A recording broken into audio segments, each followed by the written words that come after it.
जो हिरण्यकश्यप ने दहाड़ लगाई तो सारा महाराज शोर सरापा सन्नाटे में बदल गया। सारे बच्चे खड़े खड़े कह रहे हैं, देख ले प्रहलाद, जिसका डर था वही हुआ। तेरा पिता आ गया, मैं कहता था अब वही होगा जो ये चाहेगा।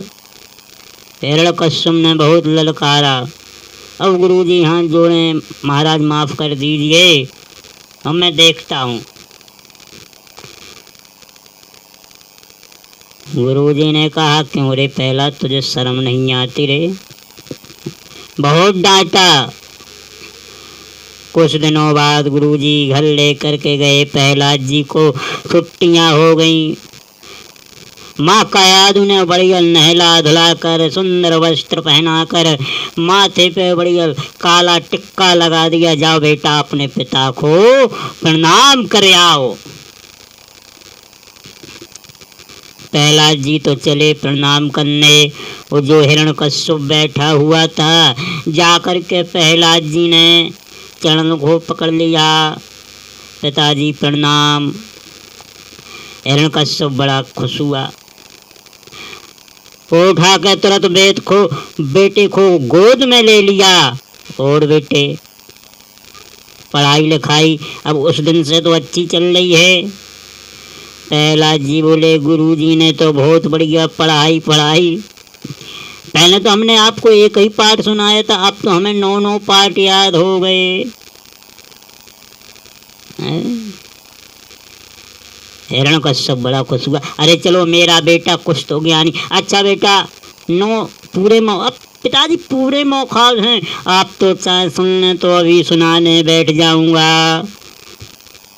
कहा, सुनाओ बेटा। प्रहलाद जी सुनाने लगे। श्रवणम, भगवान की 9 भक्तियों का वर्णन कर दिया प्रहलाद जी ने। श्रवणम कीर्तनम।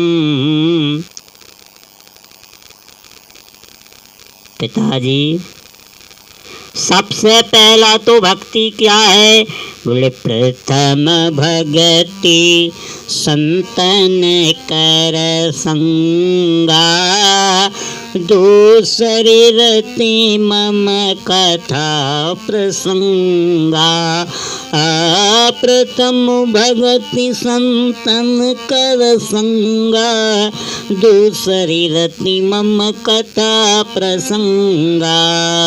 गुरुपद पंकज सेवा, तीसरी भगति अमान, चौथी भगति मम वंदन, करहि कपट त्यजेगा।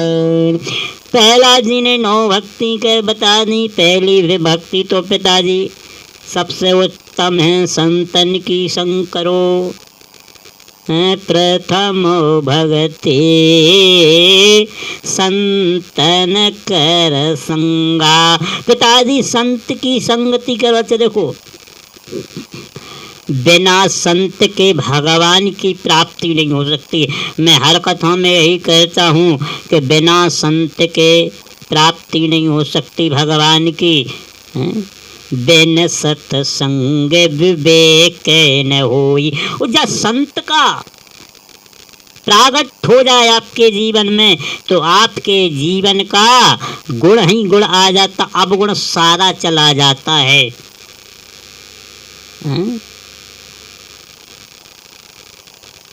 एक गुरुजी थे, बारिश हो रही थी। गुरुजी ने चेला से कहा, बेटा बाहर बड़े जोर की बारिश हो रही है, गाय भींज रही है, तुम जाकर गाय को बंधन से मुक्त कर दो। अब जाना ना चाहे। बोला, गुरुजी जो खुद बंधन में पड़ा हो वो किसी और को क्या बंधन से मुक्त कर सकता हो? गुरुजी ने कहा, अरे बंधन खूंटे से ही तो डोर छोड़नी है। मैं जीवन से बंधन से छुटकारा नहीं छुड़ा रहा हूँ, मैं तो खूंटी से। बोला, गुरुजी अगर आपके रहते हुए अगर हमने ये काम कर दिया तो हम घोर नरक में जाएंगे। अब तो आप ही को बंधन से गाय को मुक्त करना पड़ेगा। गुरुजी ने सोचा इससे कौन दिमाग लगाए। गुरुजी गए और गाय को बंधन से मुक्त कर दिया। थोड़ी देर में गुरुजी ने कहा बेटा देख करके आओ, बारिश बंद हो गई हो तो गाय को बांध। बोला गुरुजी जी बिल्ली अभी अभी बाहर से ही आ रही है, इस पर हाथ फेर कर देख लो, अगर गीली होगी तो हो रही होगी बारिश, सूखी है तो बंद है। फिर भी गुरुजी ने कुछ नहीं कहा, गए सो देख आए। अब रात्रि का समय, गुरुजी ने कहा बेटा ये दीपक बंद बुझा दो, इससे नींद नहीं आ रही है। बोला गुरुजी कौन उठे, सर्दी का मौसम, अब तो उठने का मन नहीं हो रहा। गुरुजी ने कहा बेटा सर्दी लग रही है तो मैं जानता हूँ, लेकिन नींद नहीं आ रही। बोला गुरुजी रामायण की चौपाई याद करो। आप तो रामायण की चौपाई याद कर लो। मुँह नहीं कहूँ कछू नहीं, आँख आप बंद कीजिए, कहूँ कछू नहीं आ। गुरुजी ने सोचा इससे कौन दिमाग लगाए, गुरुजी ने ही दीपक बुझा दिया। सुबह एक भक्त प्रसाद लेकर के आया। बोला महाराज जी भगवान को खिलाओ, आप पाओ और शिष्यों को प्रसाद बांटो। गुरुजी ने भगवान को प्रसाद लगाया। अब चेले से कहा क्यों बेटा आप प्रसाद लोगे या नहीं लोगे? बोला गुरुजी हमने अभी चार आज्ञा नहीं मानी, अगर ये आज्ञा नहीं मानूंगा तो घोर नरक में नहीं जाऊंगा। गुरुजी आप गुण नहीं देखते हैं, गुरुजी तो गुण ही गुण देखते हैं, परहेस सरस धर्म नहीं भाई। गुरुजी का तो एक ही काम है, परोपकार करते हैं, किसी का बुरा नहीं देखते हैं। वो तो गुरु की संपर्क में आ जाए उसे सब सिखा देते हैं गुरुजी, क्या है क्या नहीं है। एक गुरुजी पूजा कर रहे थे, आसन पर बैठ गए। अब गुरुजी तुलसी दल ले आना भूल गए।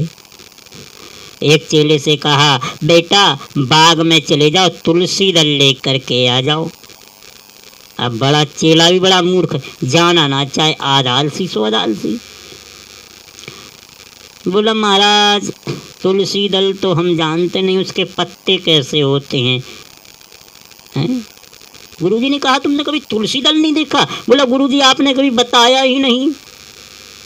अब बगल में खड़ा शिष्य, वो उससे भी चालाक, उसने सोचा अगर ये नहीं जाएगा तो गुरुजी हमसे कह रहे। वो गुरु के पहले ही बोल गया अरे तुम तुलसी दल नहीं जानते, केले जैसे पत्ते होते हैं, जिसके केले जैसे पत्ते होते हैं, लंबे लंबे चौड़े चौड़े। गुरुजी ने कहा तुम भी नहीं जानते हो? बोला महाराज जानते हैं, केले जैसे तो पत्ते होते हैं। गुरुजी ने कहा केले जैसे पत्ते नहीं होते हैं। तो बोला महाराज फिर तो आप ही को कष्ट करना पड़ेगा। गुरुजी ने कहा अब हम आसन पर बैठ गए, आसन से हम उठ नहीं सकते हैं। तुम्हारा समस्या तो बड़ी जटिल है, अगर आप कहो तो हम वही पत्ता उठा लें। गुरुजी ने कही नहीं, बिना तुलसी दल के पूजा नहीं हो सकती, समस्या जटिल है। गुरुजी ने कहा कोई बात नहीं, तुम जानते नहीं, हम आसन से उठेंगे नहीं। फिर गुरुजी क्या उपाय है? फिर क्या उपाय है गुरुजी? हम नहीं उठ सकते, हमारा तख्त ही उठा कर ले चलो। अब दोनों ने जालंग वालंग से गुरुजी का तख्त उठाया। इतने वजनी तो 50-60 किलो के तो गुरुजी जी होंगे, कहीं 40-85 किलो का तख्त होगा। 1 क्विंटल का वजन दोनों उठाए, पसीना भीग गया। अब मन ही मन में सोचे जा सकती तुलसी दल लेता ते जा सकती तो चक्कर बच जाता। गुरुजी बाग में लो आ गए, बोले हैं इधर दो तख्त। बोले देखो वो लगा तुलसी दल। बोले अब तो नहीं भूलोगा? बोला गुरुजी अब भूलूंगा? अरे मैं तो ये 7 जन्म तक नहीं भूलूंगा। बोलो राधे राधे। प्रहलाद जी कहते हैं पिताजी सबसे उत्तम भक्ति है प्रथम भगति सत्संगा। सबसे पहले प्रथम भक्ति करो सत्संगा, प्रथम भक्ति संतन की संगत करो महाराज।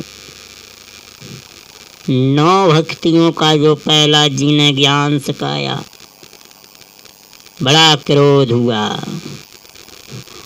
प्रहलाद को तो नीचे फेंका, निकाल तलवार गुरु जी की गर्दन पर धर दी। अरे दुष्ट ब्राह्मणों, मुझे पता था कि तुम जाति के ब्राह्मण हो, अपना ही वेद पढ़ाओगे। अब गुरुजी थर थर कांपे, पसीना सो पसीना भीजते जाए। गुरुजी हाथ जोड़े, महाराज माफ कर दो, इसमें हमारी कोई गलती नहीं है। आप हमारे पाठशाला में चले जाकर एक भी बच्चा ये पाठ सुना दे, महाराज तो हमारी घिची आपकी तलवार। तो कहा ये कहाँ से सीख करके आया, आप ही के तो आश्रम में था। उस दिन तो एक ही चीज बता रहा था, ये 9 चीज बता रहा है और सारी की सारी तुम्हारे ब्राह्मण की ही बता रहा है। हिरण्यकश्यप बोला महाराज ये तो खुद पढ़ा ही पढ़ाया है, इसे किसी ने पढ़ाया नहीं। हम भी खुद दिमाग लगाते हैं कि जो मैं इसे पढ़ाता हूँ वो पढ़ता नहीं, पता नहीं ये कहाँ से पढ़ के आ गया है। अच्छा देखो, विद्यालय में ज़्यादा करके वही चीज़ पढ़ाई जाती है जो आगे चल के बच्चों को काम में आ सके। पहले हते राजनीतिक, तो ने राजनीतियाँ, गुण नीति, कूटनीति, भेद नीति, ये 4 नीतियाँ सिखाई जाती थी। शास्त्री भी, कला भी, संगीत भी, वेदों का ज्ञान भी, शास्त्रों का ज्ञान भी सिखाया जाता था। लेकिन अब तो महाराज एक ही सिखाया जाता कि आप फोन में बात करो। हैं इंग्लिश मीडियम की पढ़ाई, अच्छे से इंग्लिश की स्पेलिंग नहीं आती है।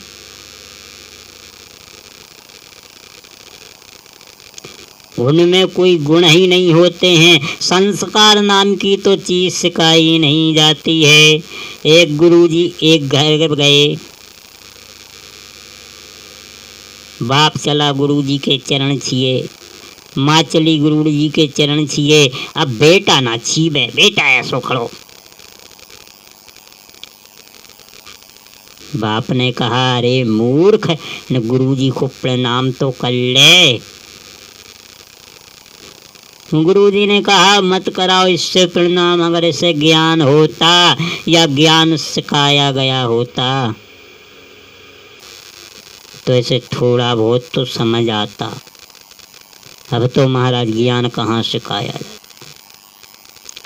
जो प्रहलाद जी के इतने वाक्य सुने, अब संडामृक महाराज जी तो घबरा के भाग गए कि यहाँ से भागने में ही कल्याण है, नहीं तो ये क्रोधी आदमी है, कहीं इसने एक ही मुक्का दे दिया तो हमारा तो यही राम नाम सत्य हो जाएगा। शिष्यों को मालूम नहीं कि गुरु जहाँ डरा कौन उठाने आ रहा है, इससे पहले निकले लोग इसी में फायदा है। इसने बहुत जतन किए प्रहलाद को मरवाने के, जेल में बंद करवा दिया, सांपों से डसवाया, पानी में गिराया, पत्थरों से फेंकवाया, लेकिन इनका बालवा का नहीं हुआ। क्यों? बोले जिनकी रक्षा करे नारायण, उनका न हो सकत बालो बाका है। अरे जा पे कृपा हरि की होई, जा पे कृपा हर की होई। अगर हरि अपनी कृपा कर दे तो महाराज फिर गुण ही गुण आ जाते हैं।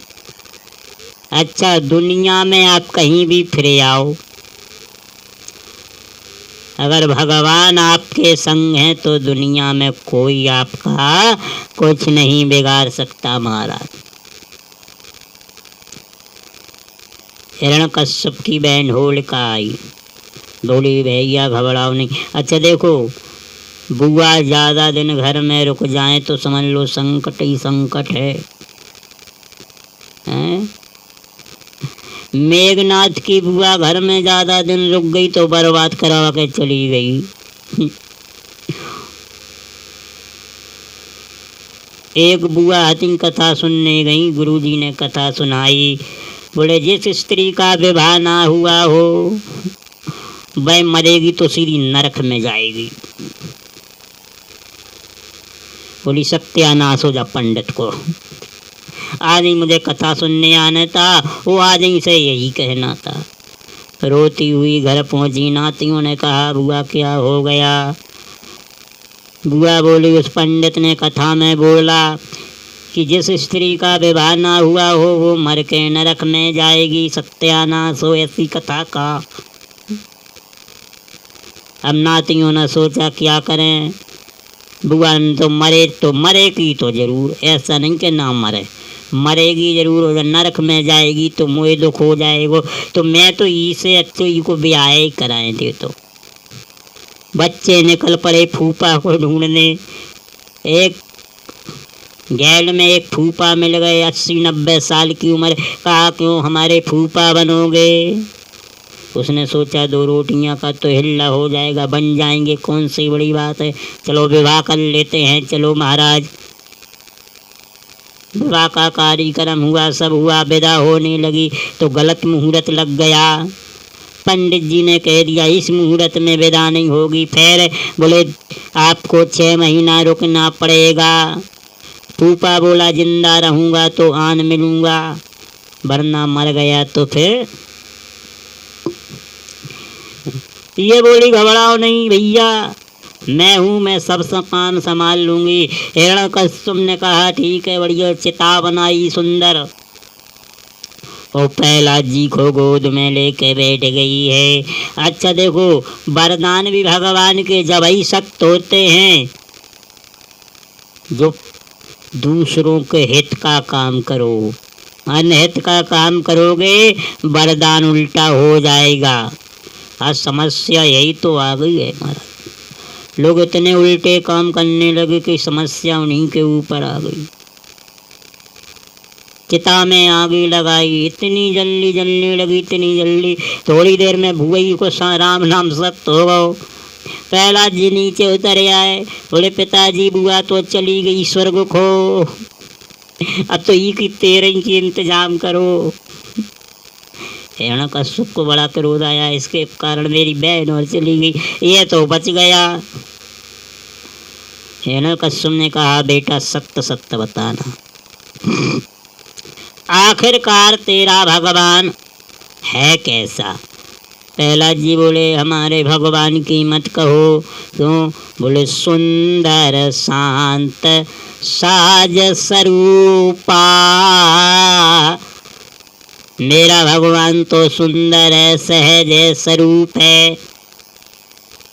अच्छा, और देखत सवई रूप अनुरूपा, सब रूप है अनुरूप है। तो कहा हमें क्यों नहीं दिखता है तेरा भगवान? कहा पिताजी आप भी तो भगवान ही हो। हिरण्यकश्यप बोला हाँ हम भगवान ही तो हैं। प्रहलाद जी बोले बस यही कमी है, हमारा भगवान है VIP, आप हो डुप्लीकेट, आप हर किसी को दिख जाते हो, वो हमारा भगवान हर किसी को नहीं दिखता। क्यों? बोले हरि व्यापक सर्वत्र समाना, वो प्रेम से प्रगट हो ही वेदाना। हमारा भगवान हर जगह व्यापक है, लेकिन मिलेगा कैसे? बोले निर्मल मन जन सो मुझे पावा, जिनका मन निर्मल हो भगवान उसी को प्राप्त होते हैं। तो कहा बेटा तेरा भगवान हर जगह? हाँ पिताजी हर जगह भगवान व्याप्त है, हरि व्यापक सर्वत्र समाना, भगवान तो हर एक जगह व्यापक हैं। शिव जी ने कहा उमा जिस समय देवता पुकार कर रहे थे कि भगवान कहाँ मिलेंगे। कोई कह रहा था क्षीर सागर, कोई कह रहा था बैकुंठ। उसी समय उमा उस सभा में मैं भी था, हैं? उसी समय मैंने भी एक वचन कहा, हरि व्यापक सर्वत्र समाना, प्रेम से प्रगट हो ही में जाना। मोर वचन सबके मन माना, मेरे वचन इतने सबको प्रिय लगे, साधु साधु कर ब्रह्म बखाना वाला। प्रहलाद से कहा, बेटा तेरा भगवान इस खम्भ में है। प्रहलाद जी बोले, जब हमने पहले ही पूरा बखान कर दिया, हरि व्यापक, अरे जल में थल में नभ में आकाश में चारों ओर मेरा हरि रहता है। अच्छा, खम्भ को गरम करवाया, कहा इस खम्भ को इतना गरम करो, इतना गरम। अग्नि में इतना तपाया, लाल हो गया खम्भ। कहा प्रहलाद जी से इसको पकड़ लो। प्रहलाद जी ने सोचा, सामने ही गरम करवाया, वो बोला इसको पकड़ लो। अगर इसको पकड़ेंगे तो जल नहीं आएंगे। आंखन सामने मच्छी देखा है तो कोई खा लेगा क्या, बताइए। अब जो हिरण्यकश्यप ने सोचा ये पकड़ेगा भस्म हो जाएगा। प्रहलाद जी तो अंदर से घबराने लगे, सामने जलाया, अब सामने जलने लगेगा। भगवान ने सोचा अगर इस समय हमारा भक्त घबरा जाएगा तो गड़बड़ हो जाएगा। तो क्या किया, भगवान ने चींटी का रूप बनाया, उस पर चलने लगे। प्रहलाद जी ने देखा, अरे ये चींटी चल रही है, जब इसे कुछ नहीं हो रहा तो हमें क्या होगा। प्रहलाद जी ने जाकर जो खम्भ को भेंटा, खम्भ ठंडा पड़ गया महाराज। प्रहलाद जी के भक्ति के प्रताप से तेजवान पुरुष भी मध्यवान हो जाता है। जिस व्यक्ति के अंदर क्रोध हो और कहीं उसे भक्त मिल जाए तो क्रोध का मालूम ही नहीं पड़ता महाराज। एकदम खम्भ फटा और खम्भ में से नरसिंह भगवान का अवतार हुआ। बोलो नरसिंह भगवान की। अब जो हिरण्यकश्यप ने देखा, अरे भैया अरे भैया, इसका भगवान तो वाकई में बड़ा भयानक है। नरसिंह भगवान ने हिरण्यकश्यप को पकड़ा, लगे घूंसा, लगे मुक्का, लगे लाते, अधमरा कर दिया उसे। ले जा करके देहरी की चौखट पर रखा, पैर जंघा के ऊपर रखा। अब बोला, तुमने भले ही अधमरा कर दिया लेकिन मर नहीं सकता हूँ फिर भी। भगवान ने कहा, क्या क्या वरदान थे बोल। बोला, कुछ याद ही नहीं आ रहे हैं, जब से तुम्हारे थप्पड़ खाए तब से सारा भूल गए महाराज। भगवान ने एक और दिया गाल में, बोलता है कि नहीं। बोला, हमारा सब याद आ गए हैं। क्या?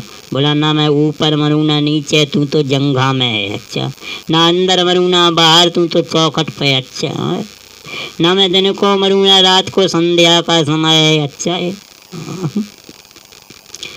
ना मुझे देव मारे ना दानव, मैं कौन हूँ। बोला, आप तो आदि नर आदि सिंह, तो नरसिंह हो। ना मैं अस्त्र से मरूं ना शस्त्र से मरूं।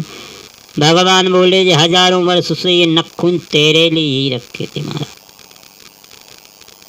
अच्छा, हाँ। ब्रह्मा की बनाई सृष्टि में किसी से ना मरूं। भगवान बोले, देवता ब्रह्मा को मैंने बनाओ कि ब्रह्मा ने मुझे बनाओ। बोला, ब्रह्मा आपको क्या बनाएंगे, आप तो खुद बने के आ गए। अच्छा महाराज, हाँ। फिर भी नहीं मार सकते। क्यों? 12 महीना में एक ही महीना ना मालूम। भगवान बोले तुझे पता नहीं है तो मोए पतो है तो क्या तुझे जरूर मांगेगो। इसलिए हर महीना में से एक एक काटा मैंने एक महीना, ये 13 महीना लौड़ का महीना तेरे लिए तो बनाया हूँ। भगवान ने सब वरदानों की लाज रखते हुए नरसिंह भगवान ने अपने नखून हिरण्यकश्यप के पेट में लगा करके चर्र कर दिया। अच्छा देखो, नाखूनों से क्या मारा जाता है, ज्यादा करके माताएं बता सकती हैं ये बात। नाखूनों से क्या मारा जाता है? हैं? जुआ। जब मुड़ी में हो जाते हैं ना जुआ तो ऐसे ऐसे खो जाएंगे। यूं पकड़ा और वहीं पट्ट कर दिया। सीधे को माताओं से पूछो, मेहनत कुछ नहीं होती महाराज। हम तो एक दिन में एक खुपड़िया के जुआ मार के अलग कर देते हैं, उन्हें जिंदा ही छोड़ते ही नहीं महाराज। ये माताओं का स्वभाव है, जल्दी मार देती पट पट। भगवान ने भगवान ने हिरण्यकश्यप का वध किया। भगवान बड़े क्रोध में हैं। सभी देवता प्रार्थना कर रहे, भगवान नहीं मान रहे। कहा पति चाहे जितना, आदमी चाहे जितना गुस्सा हो, स्त्री चली जाए तो पूरी गुस्सा शांत हो जाती है। तो कहा चलो लक्ष्मी जी के पास पहुँचे। मैया तेरो पति तो बड़ो क्रोधित है रो है। लक्ष्मी जी बोली हम माने जगत, मेरो पति तो पाला से भी कोमल है। कहा मैया तू देख ले। मैया बोली घबराओ ना, मैं चलती हूँ। बढ़िया सुंदर साड़ी पहनाई, श्रृंगार किया, चौमुखा थाली में आरती सजाई और छम छम करती हूँ जो देवी पहुँची। भगवान ने एक धार लगाई, दैया रे दैया,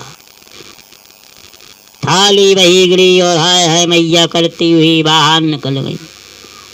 भगवान यही जताना चाहते हैं कि लक्ष्मी जी ने भगवान से पूछा प्रभु आपके चरण दबाती हूँ, आप कहते धीरे दबाओ धीरे दबाओ, अब तो पहाला से भी कोमल हो, पर राक्षसों के वध के लिए मैं कैसे मालूम इतने कठोर बन जाते हो।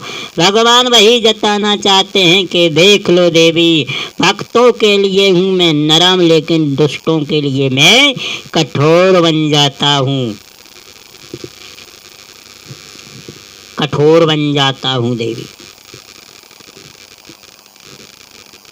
लक्ष्मी जी गई, बोली पुत्र अब तो तू ही इन्हें शांत कर सकता है, वरना इन्हें शांत करने वाला कोई नहीं है।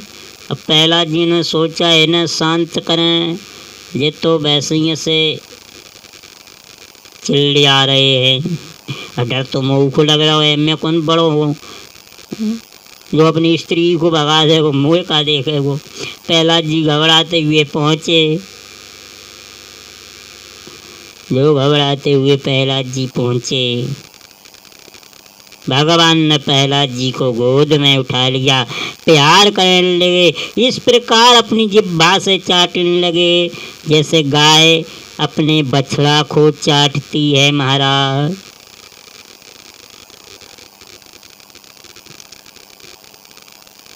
भगवान ने प्रहलाद जी को सबसे ऊपर का लोक सौंपा। ब्रह्मा जी को बहुत डांटा, ब्रह्मा जी तुमको शर्म नहीं आती, इतने वरदान देते हो, तुम्हें तो तथास्तु करने बाद में तो हमको पछताना पड़ता है। सो केवल भगतन हित लागी है परीक्षित। सुखदेव जी कहते हैं राजा परीक्षित, भगवान सिर्फ भक्तों के लिए ही आते हैं। परीक्षित ने कहा प्रभु आपने इतना सुंदर मुझको ये प्रसंग सुनाया, मैं बहुत प्रसन्न हुआ महाराज। इसी के साथ मैं वाणी को विराम देता हूँ। श्री राम जय राम, जय जय राम, श्री राम जय राम, जय जय राम। बोलिए हनुमान जी महाराज।